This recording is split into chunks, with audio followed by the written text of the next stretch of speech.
How to find a Kindle niche that isn't saturated, without expensive software or complicated research. Every Kindle publishing course tells you the same thing. Just find a profitable niche.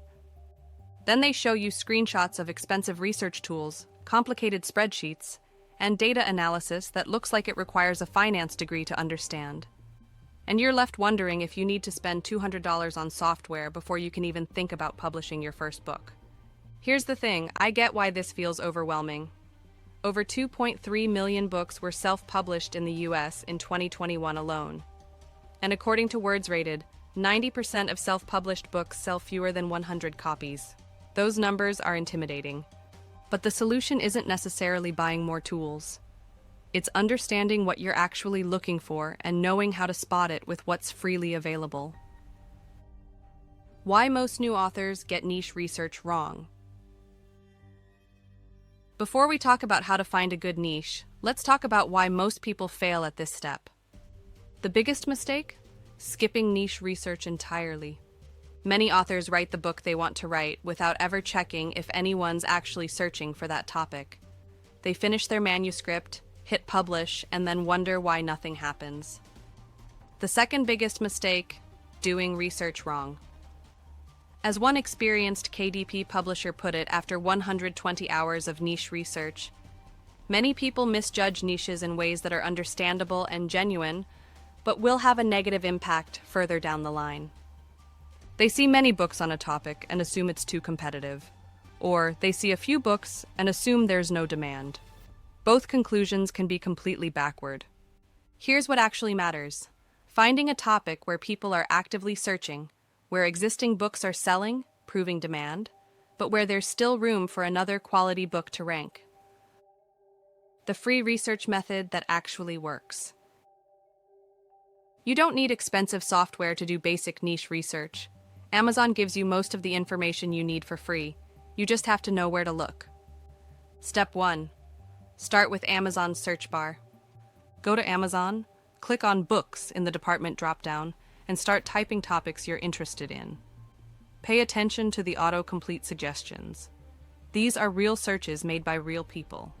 If Amazon is suggesting meal prep for beginners or anxiety workbook for teens, that's because people are searching for those exact terms. Make a list of 10 to 15 topics that interest you and have autocomplete suggestions. Step 2. Check what's actually selling. For each topic, look at the top 10 to 20 books in the search results. Click on individual books and scroll down to product details. You're looking for the bestsellers rank, BSR. Here's a rough guide for interpreting BSR, under 10,000. This book is selling well, several copies per day at least. 10,000 to 50,000, still decent sales. Probably a few copies per week. 50,000 to 100,000, moderate sales. Maybe a copy every few days. Over 100,000, slow sales. This could be concerning if most books in the niche have ranks like this. What you want to see, multiple books in your potential niche with BSRs under 50,000, ideally some under 20,000. This proves people are buying books on this topic. If the top books all have BSRs over 100,000, demand might be too low. Step 3. Evaluate the competition without overthinking it. Now look at those top-ranking books more closely. Check their review counts. A book with 5,000 reviews has years of momentum and will be hard to displace. But if you see books ranking well with only 50 to 200 reviews, that's encouraging. It suggests a newer book could compete. Also, look at the quality of the top books. Read the 1-star and 2-star reviews. What are people complaining about? Outdated information? Poor organization? Missing topics? These gaps are opportunities. If you can address what readers wish existing books included, you've got an angle. Step 4. The first page test. Search your topic again and look at the first page of results. Are there books from 2018 or earlier ranking highly? Older books ranking well often signal an opportunity. It means the niche hasn't been flooded with new competition, and a fresh, updated book could do well. Are there any books that look unprofessional? Bad covers, generic titles, few reviews, ranking on the first page? If low-quality books are ranking, quality competition is probably weaker than it appears. What not saturated actually means. Let's clear up a common misconception. A lot of people think saturated means has a lot of books. But that's not quite right. Some niches have thousands of books and are still great opportunities. Others have relatively few books but are nearly impossible to break into. Saturation is really about whether a new book has a reasonable chance of getting visibility. Signs a niche might be too saturated. The first page is dominated by books with thousands of reviews. The top books are from major publishers with serious marketing budgets. New books, published in the last 6 to 12 months, aren't cracking the first few pages. The search results are filled with famous author names. Signs a niche still has room. Books with fewer than 500 reviews are ranking on the first page. Self-published books are competing with traditionally published ones. Newer books are showing up alongside established ones. There are noticeable gaps in the topic coverage. Readers are asking for things in reviews that don't exist. The goal isn't to find a niche with zero competition.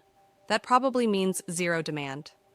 You want competition that proves people are buying, combined with evidence that a new, quality book could still find its readers. The free tools worth using. Okay, so I said you don't need expensive software, but there are some free resources that can help. Amazon's customers also bought section shows related books and can help you discover sub-niches you hadn't considered. If everyone who buys a book on mindfulness also buys a book on journaling for anxiety, that's useful information. Google Trends, free and surprisingly useful.